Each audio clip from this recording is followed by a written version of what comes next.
नमस्कार, मैं हूं चंदन कुमार और आप देख रहे हैं केंद्रीय मानवाधिकार न्यूज़ का फेसबुक पेज।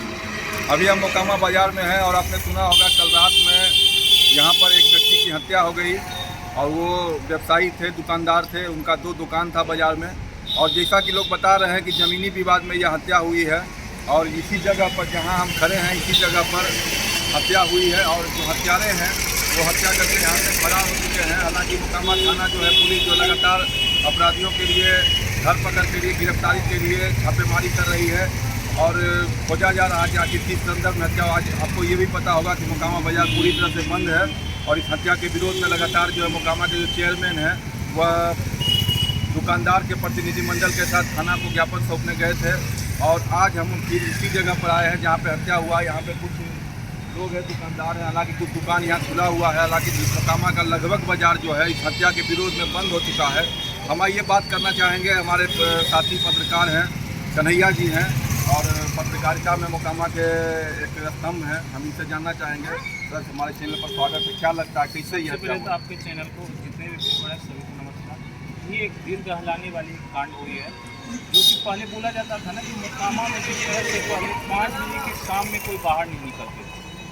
जो निकल जाते थे वो घर लौट कर नहीं जाते। पहले तो क्राइम था, अपराधी थे, आज लेकिन अपराधी तो है नहीं। जो भी धीरे हुआ आपके धीरे थम गए। लेकिन इस तरह की घटना कहीं ये तो नहीं बताई जा रही है, समाज को ये तो मैसेज नहीं दिया जा रहा कि पहले वाला जो फिर से वापस आ रहा है। क्योंकि ज़्यादा समय नहीं हुआ था, लगभग 8 साढ़े 8 हुआ था। उससे ज़्यादा उस समय तो लोग सभी लोग मार्केट करने के लिए निकलते हैं। इस तरह से आपको भी पता होगा कि इस तरह का जो माहौल बन गया, पूरी तरीके से आसपास के चीज़ों का माहौल बना दिया गया। खास करके अगर हम चंद्रभूषण जी का बात करें, गोली मार कर हत्या कर दी है, वो एक समाज के तौर पर बहुत ही प्रतिष्ठित इंसान थे, जो कि सभी से मिलजुल कर रहते थे। वो इस तरह के इंसान नहीं थे कि हाई फाई रहने वाले थे। उनका क्या पारिवारिक विवाद था, क्या था। अगर पारिवारिक विवाद नहीं रहेगा कोई तो बैठ के सॉल्व करेगा। यह नहीं कि उसे गोली मार दे या फिर कुछ और जान ले। और वो कोई और भी तो है नहीं। वो जो जिनको मारा गया, जिन्हें बतलाया जा रहा है, खास करके अगर चर्चा का विषय चल रहा है, तो उनके बहनों ही गोली मरवा दी है। तो ये आपसी विवाद में हुआ, लेकिन गोली मारने का जो घटना होता है बहुत ही जघन्य अपराध होता है। किसी की हत्या हो जाती है, किसी की जान चली जाती है, उसके परिवार में लोग रहते हैं, इससे माहौल ख़राब होता है। हालांकि मोकामा में इस तरह का माहौल पहले था, कुछ वर्ष पहले था। लोग कहते हैं यहाँ अपराधी था और अपराधी जो है प्रत्येक दिन कुछ न कुछ घटनाएँ घटती रहती थी। लेकिन इधर से मोकामा जो है शांत हो चुका था, कहीं से कोई तरह का वारदात सामने में देखने को नहीं मिलता था। लेकिन एकाएक रात में जब 7-8 बजे के बीच में करीब आप कहिए कि इसी जगह पर लोग किसी को गोली मार दिए और ये जब खबर फैली तो पूरा मोकामा में सन्नाटा पसर गया, मातम का माहौल आ गया। तो हमारे कहने के मुताबिक ये है कि जो हत्यारा है, जो हत्या किया है, तो पहले भी मान लीजिए कि जो भी होगा, हम तो उसके बारे में उतना जानते नहीं हैं। ये तो पुलिस का छानबीन का चीज़ है, पुलिस उसको छानबीन करेगा, उसको पकड़ेगा।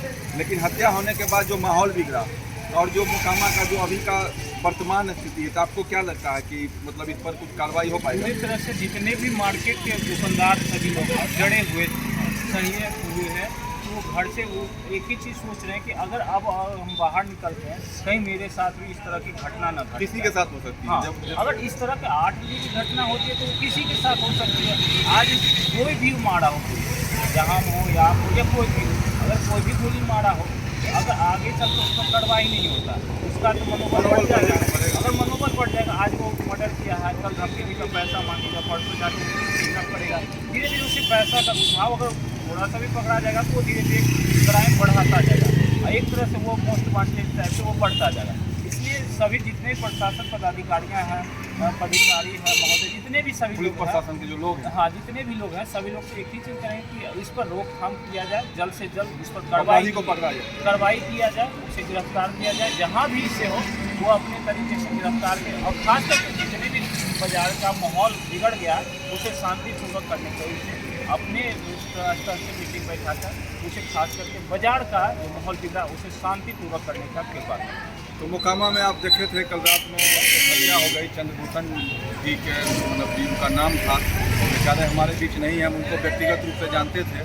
और जिस तरह से ये हत्या हुई है, कहने का मतलब है कि लोगों में दहशत का माहौल है। और इसी जगह पर देखिए यहाँ पे कैमरा उमरा भी लगा हुआ है और कैमरा के माध्यम से कुछ पता चला, कैमरा के माध्यम से ही पता चला था कि उसका जो लड़का का जो मारने का फोटो आया था, लड़का जो अपराधी है, हाँ तो उसका इसी कैमरा में फोटो आया था हाँ और इसी जगह पर हत्या हुआ। हाँ यहीं पे हुआ, वहाँ से उठाकर हॉस्पिटल ले गया है। एकदम लगभग 10 से 15 मिनट में तो गोली लगने के बाद बहुत ही जगह पर लग गया, जो है उसको जिंदा रहना। मारने वाले भी कहा जाता है कि मारने वाले भी मतलब 2-3 के संख्या में थे। वो FIR में तो यही बताया गया है कि 2-3 लोग मिलकर गोली चलाएं, यहीं से आकर सीधे गली में घुस गए। ये कौन मारा है ये तो नहीं पता, लेकिन शक के आधार पर मोकामा थाना ने एक महिला को हाँ थाना में उनकी बिठाया हुआ हाँ, है जी।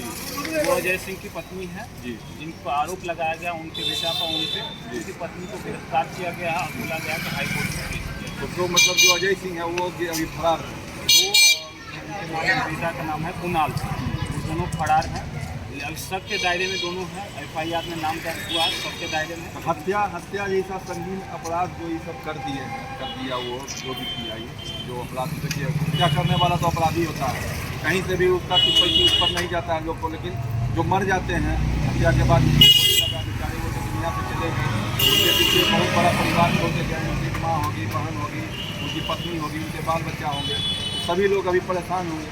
तो कहने का मतलब है कि अभी मोकामा थाना और क्या कर रहा है, लगभग आप तो पत्रकार है, मोकामा थाना संज्ञान में लगी हुई झुकी हुई, जितने भी थाना आसपास के भी थाना है, ये ना कि सिर्फ मोकामा थाना, मराठी थाना, हजरत थाना, पचमाला थाना, पंडारक थाना और उसके बाद भोसड़ी थाना, जितने भी थाना है सभी लोग बैरिकेड लगाकर सभी वाहनों को चेकिंग कर रहे हैं कि कोई भी जितने भी अपराधी हैं फरार न हो पाए। अगर यहाँ आसपास में अभी भी रुके हैं तो वो आगे जाकर फरार न हो सके। तो क्या कोई बढ़िया अधिकारी जैसे कि SP बार या ग्रामीण SP पटना ये सब यहाँ पे आए कि ASP महोदय आए तो यहाँ से आकर निरीक्षण किए, सभी लोग मेरे ही सामने उन्होंने सबको ऑर्डर दिया कि जल्द से जल्द इस पर कार्रवाई की जाए। थाना पर गाड़ी छूटे हुए हादसे से थाना पर पूरा सहयोग कर रहा है। थाना पूरी तरीके से सहयोग कर रहा है, नगर परिषद भी सहयोग कर रहा है। ये घटना होने के बाद नगर परिषद में खास करके 5 कैमरा और बढ़ा दिया गया। थाना में नया अभी CCTV कैमरा को बढ़ाया गया, TV को बढ़ाया गया, जिससे कि चकाचौंध पूरे इलाके पर नज़र रखा जाए। तो हमारे साथ कन्हैया जी थे और मोकामा के एक पत्रकार हैं और काफ़ी ज़्यादा जानकारी रखते हैं, लेकिन आज जो है इस हत्या के बाद मोकामा का माहौल थोड़ा सा बदल गया है और थोड़ा सा ग्रामीणों में दहशत का माहौल है, क्योंकि हत्या हो जाने के बाद बहुत ही खास करके अगर हम बात करें कि यहाँ का चिकित्सक का वो सबसे ठप पड़ा हुआ है। अच्छा ये ना कि और भी चैनल लोग बताएं कि कैसे, लेकिन अगर जो इस तरह का सिचुएशन हो गया, आपको पता होगा कि गोली लगना एक छोटी मोटी अपराध नहीं है, एक छोटी सी घटना तो घटी नहीं कि चलो भाई गल गया, हो गया, निकल गया, इस तरह घटना इस पर एक सबसे बड़ी कहने पर तो हॉस्पिटल नहीं है, सबसे बड़ी चीज़ ये होती है ना कि उससे गोली तो मार दिया गया, जो अपराधी थे वो फरार भी हो गए, लेकिन दूसरी बात ये हुआ कि यहाँ से जिंदा गए हॉस्पिटल, वहाँ से रेफर कर दिया गया, लेकिन रेफर करने के बाद उन्हें एम्बुलेंस नहीं दिया। वो गुहार लगाते रहे कि एम्बुलेंस चाहिए, एम्बुलेंस चाहिए। उन्हें प्राइवेट गाड़ी मिला नहीं, वो खून से लथपथ थे, तो प्राइवेट गाड़ी को ले जाने के लिए तैयार थे। उसके लिए स्पेशल लगाया जाता है हर एक हॉस्पिटल में कि एम्बुलेंस का, जिससे कि वो सर्कुलेट जाते जल्द से जल्द पहुँच जा सके, जहाँ भी रेफर करे, PMCH, NMCH, चाहे बेगूसराय, चाहे जहाँ भी वो रेफर करे वो। लेकिन यहाँ का व्यवस्था सिस्टम इतना ख़राब हो गया कि वो कोई लोग भी वहाँ पर नहीं, एम्बुलेंस का अगर बात करें तो भिजियाते रह के उनके परिजन, लेकिन एम्बुलेंस नहीं दिया गया। सबसे बड़ी बात होती है कि यातायात का सुविधा नहीं है, अगर नहीं दिया गया, ना ही यहाँ कोई कॉलेज है, ना ही मेडिकल कॉलेज है, ना ही किसी प्रकार का कुछ भी है। ये बात तो आपको भी पता होगा कि जिस तरह का यहाँ का अपराध घटना घटी, बड़ा हॉस्पिटल रहता तो बचाया बड़ा जाता। नाजरत हॉस्पिटल एक PMCH का टक्कर देता है, लेकिन PMCH को टक्कर देने से नहीं होता, उतना बेड सक्षम है, लेकिन फिर भी सरकार का नज़र नहीं है। सरकार का नज़र क्यों नहीं है? क्योंकि सरकार यहाँ से कमा के जाती है, लेकिन यहाँ के बड़े बड़े नेताएँ हैं, लेकिन नेताएँ हैं अपने घर में बढ़ने के लिए, नेताएँ कोई काम नहीं। क्या चंद्रभूषण जी को एम्बुलेंस नहीं मिल सकता था क्या? वो वहाँ से जा नहीं सकते थे, पटना जाते तो बच नहीं सकते तो थाना भी चाहता तो उनको एम्बुलेंस से भेज सकता था। हाँ, यहाँ तक कि थाना के भी काम करने पर भी एम्बुलेंस नहीं मिल पाया। ये चिकित्सा का बहुत बड़ा एक क्या कहें समझ में नहीं आ रहा है, इसके बारे में बहुत ही एक घिनौना एक तरीका से ये देखा जाए। खास करके ये भी कहेंगे कि थाना का भी लापरवाही बहुत सारा होता है, क्योंकि थाना पेट्रोलिंग करती है मेन रोड पर, ये छोटे छोटे गलियाँ छोटे नुक्कड़ पर नहीं करते हैं। हाईवे पर करने से हाईवे पर कम अपराध होता है, हाईवे पर से भाग जाते हैं, लेकिन हाईवे पर से सभी लोग भाग तो जाते हैं ना, लेकिन छोटे गलियों में अपराध होता है, वहाँ पेट्रोलिंग क्यों नहीं करते हैं? ये सब समस्याएं बहुत सारे हैं जो भी बड़े पदाधिकारी हैं सभी लोग इस पर संज्ञान ले। खासकर थाना प्रभारी से भी अपील करेंगे कि जो छोटे गलियां हैं सभी लोग अपना पेट्रोलिंग बढ़ाएं। ये ना कि रोड पर पेट्रोलिंग कर लेने से, थाना चौक पे तो गाड़ी लगा हुआ था, मोकामा थाना का गाड़ी लगा, यहाँ पर अपराध हो गया, लेकिन यहाँ पर अपराध तो मेन रूट से तो नहीं भागा, वो भागा गली ऊपर से।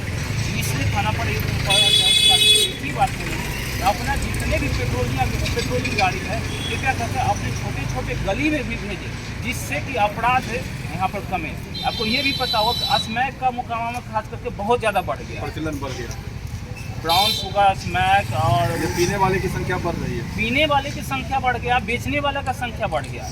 छोटे बच्चे को देखिएगा कि सोल्यूशन जो होता है ना उससे सुनकर वो सभी लोग अपना जान गंवा रहे हैं। हाल फिलहाल का बात है जो कि ब्राउन शुगर पकड़ाया था 50 लाख का, छोटी मोटी रकम तो नहीं है, 50 लाख रुपया, 50 लाख का ब्राउन शुगर पकड़ा गया। कौन बेचने वाला है? ऐसा नहीं है कि वो पता नहीं चलेगा, छानबीन करेंगे, अरे भाई किसका माल है, कौन लेकर आया, कहाँ से चढ़ा, ये अब छानबीन कीजिए ना, क्यों नहीं पकड़ाएगा? वो हम लोग छोटा मोटा पत्रकार हैं जिससे कि पता चल जाता कि कौन बेचने वाला है। अब हम लोग से मदद लीजिए ना, जितने भी थाना पदाधिकारी हैं हम लोग जान रहे हैं कि कौन बेच रहा है। आप दिन रात काम करें, आपको नहीं पता चलता है कि आप कहाँ से वो माल है। ब्राउन शुगर 50 लाख का पकड़ा जाता है, लेकिन थाना प्रभारी क्या कर रहे हैं? अरे ठीक है आप पेट्रोलिंग कर रहे हैं, आपका गाड़ी वहाँ लगा हुआ है, यहाँ मर्डर हो गया, आप छोटे गली में पेट्रोलिंग अपना बढ़ाइए ना भाई। कोई भी मर्डर करता है तो मेन रोड से नहीं भागता, छोटे गली से भागता है, जिससे कि बचकर भागता। नगर परिषद का भी बहुत सारी कमियां हैं। आप CCTV कैमरे मेन रोड पर लगाए हुए, थोड़ा और कैमरा बढ़ाएं तो बहुत सारी गलियां जहां से भाग सकते हैं। अपने क्षेत्र को सुरक्षित कीजिए ना, क्षेत्र सुरक्षित रहेगा तो आपका भी नाम होगा। आने वाले समय में आप भी चुनाव में फिर से खड़े होंगे तो आप जीतिएगा, अगर नहीं जीतिएगा तो नहीं जीतिएगा। नेताओं का भी गलती है, नेताओं का बहुत। खासकर अगर मोकामा का बात करें तो मोकामा पहले क्या था? मोकामा के सामने बेगूसराय तो पहले कुछ नहीं था, औद्योगिक क्षेत्र था। जो मोकामा पहले था अब बेगूसराय, दोनों में अंतर जोड़ दीजिए। पहले बेगूसराय कुछ नहीं था, अब मोकामा कुछ नहीं। खासकर अगर बिहार में बात करें जितने भी बड़े नेता हैं सेकेंड नेता में आते हैं। JDU का ललन सिंह जो कि मुंगेर लोकसभा के सेकेंड मैन आते हैं, संसद यहाँ का संसद के बात है ना, वो सेकेंड मैन है यहाँ का संसद। वो JDU के चलाने वाले दूसरे आदमी नीतीश कुमार के बाद उनकी दायित्व बनती है, वो सरकार को चलाते हैं, लेकिन ध्यान नहीं दे रहे हैं। सिर्फ अमृत भारत दे देने से नहीं होगा ना, यहाँ जगन में जितने अपराध हो रहे हैं, जितने खास करके वो नशा चल रहा है, छोटे बच्चे को आप देखिएगा नशा करते हुए, इतने सारे बच्चे को देखिएगा सिगरेट पीते हुए। कौन बेच रहा है, कौन गांजा बेच रहा है, कौन ब्राउन शुगर बेच रहा है? क्या इस पर नगर परिषद और थाना प्रभारी नहीं संज्ञान ले सकते हैं? उनको भी पता है कि कौन बेच रहे हैं। कृपया करके सभी लोग से अपील यही करेंगे और खास करके बड़े पदाधिकारी से अपील करेंगे कि कृपया करके इस पर संज्ञान ले और थाना प्रभारी को कृपया करके ऑर्डर दे और उनसे संज्ञान लेने के लिए कहें कि इतने ज़्यादा जो भी नशा पदार्थ उतर रहे हैं और बेचे जा रहे हैं और जो पी रहे हैं, सब पर कृपया करके उस पर संयम और रोकथाम करें। तो हमारे साथ कन्हैया जी थे, यहाँ के स्थानीय पत्रकार हैं, और आपने सुना कि मोकामा में एक व्यक्ति की गोली मारकर हत्या कर दी गई, अपराधी अभी फरार है। हालांकि पुलिस छानबीन कर रही है और लगातार इस मामले से मोकामा में दहशत का माहौल कायम हो चुका है। दुकानदारों में, जो कि चूँकि वो दुकानदार थे और उन दुकानदार के कारण पूरा दुकानदार समाज जो है, मतलब उनका जो प्रतिनिधिमंडल वो थाना मिलने भी गया था, ज्ञापन भी सौंपा स्पीडी ट्रायल के लिए भी लगातार थाना प्रभारी से यह प्रयास किया जा रहा था कि उसको सज़ा मिले और जल्द से जल्द मिले। यहाँ पे कुछ लोग हम बातचीत करना चाहेंगे। क्या यहाँ पे जो घटना हुई थी तो आपको क्या लगता है, यहीं पर ये घटना हुई थी? हमको मालूम नहीं है, हम लोग तो देखे नहीं। अच्छा, तो क्या लगता है कि यहाँ पर हम लोग को तो सर मालूम ही नहीं है, पता ही नहीं चला कि कब गोली चली, कब क्या हुआ। मुझे आपको पता चल गया कि गोली चला है, एक आदमी की हत्या हो गया, ये तो पता है? को दूसरे लोग ने बताया, मतलब मेरा दुकान मालूम हो गया ना कि हत्या हुआ। हत्या होने से क्या होता है समाज में, क्या दहशत फैल गया, पूरा मार्केट आज बंद है। तो आप लोग का भी दुकान, आप लोग भी दुकानदारी है, सब बंद। तो इस पर क्या कहना चाहेंगे कि अगर हत्या हो गई तो अपराधी को क्या सजा मिलना चाहिए स्पीडी ट्रायल के माध्यम से? प्रशासन का काम लिया करना। तो यहाँ पर जो लोग हैं ये बता रहे थे कि इनको जानकारी हालांकि नहीं है, लेकिन हत्या हुआ है और हत्या के बाद इनको बाद में जानकारी हुई। जिस तरह से यहाँ पर आज दहशत का माहौल है और यह घटना जो है बहुत ही निंदनीय है, इसकी जितनी निंदा की जाए वो कम है। आज एक तरह से ये मान लीजिए कि मोकामा में हत्या नहीं होता था, कभी भी कोई क्राइम नहीं होता था बहुत दिनों से लेकिन यहाँ आज जिस तरह से लोग बता रहे हैं कि ज़मीनी विवाद में यह हत्या हुई है और अपराधी जो है अभी तक फरार है। हालांकि मोकामा की पुलिस जो है लगातार छापेमारी कर रही है और अपराधियों को खोजने का प्रयास कर रही है। कुछ लोगों को थाने में डिटेन भी किया गया है, उनको रोका भी गया है और इस मामले की पूरी छानबीन के लिए प्रशासन जो है लगातार एक्टिव है। और यहाँ इसलिए आए थे क्योंकि यहाँ पर घटना घटी है और लोगों को जानकारी हो कि देखिए किस तरह से लोग हत्या को अंजाम दे देते हैं और कि हत्या करने के बाद उस परिवार में, जिसके परिवार में यह घटना घटता है, उस परिवार पर क्या बीतता है या शायद हत्यारे को पता नहीं चल पाता है। और जिस तरह से हत्यारे बेखौफ होकर इस हत्याकांड को अंजाम दिए हैं, उन्हें 3 गोली मारी गई और चंद्रभूषण जी रेफरल अस्पताल जाते जाते वो नहीं बच पाए। और कहने का मतलब यही है कि मोकामा में उस तरह का कोई अस्पताल नहीं है कि अगर इस तरह की कोई घटना घट जाए तो यहाँ पर कोई अस्पताल नहीं है। लोगों को पटना PMCH रेफर किया जाता है, जबकि PMCH जाते जाते किसी का मृत्यु हो जाता है और कोई बच नहीं पाते हैं। इसलिए मोकामा के नेताओं से, मोकामा के प्रशासन से और यहाँ के जो सांसद विधायक हैं उन लोगों से मेरा यह अपील है कि मोकामा पर थोड़ा ध्यान दें और जिस तरह से यहाँ ये घटना घटी है इसके परिजनों से उनको मुआवजा मिलना चाहिए। और जिस तरह से आप सुन रहे होंगे कि निर्मम हत्या हुई है, 3 गोली मारी गई है बीच बाजार में। और यह बीच बाजार का यह क्षेत्र है, आज पूरा बाजार मोकामा बंद है और बीच बाजार में 3 गोली संध्या को मारी गई लगभग 7 और 8 बजे के बीच में। और यह जब खबर फैली तो पूरे मोकामा में मातम छा गया। आज पूरा मोकामा का बाजार जो है लगातार बंद किया गया है। जो दुकानदार हैं, जो व्यवसायी हैं, वो विरोध प्रदर्शन कर रहे हैं। हत्या के वजह से मोकामा का जो माहौल है वो बिगड़ा है। मैं चंदन कुमार, केंद्रीय मानवाधिकार क्राइम रिपोर्टर, या बिहार प्रशासन, पटना पुलिस से यह आग्रह करना चाहेंगे कि अपराधियों की गिरफ्तारी जल्द से जल्द हो और इसमें जो सम्मिलित लोग हैं उनको जेल भेजा जाए। मोकामा से चंदन कुमार, केंद्रीय मानवाधिकार की रिपोर्ट।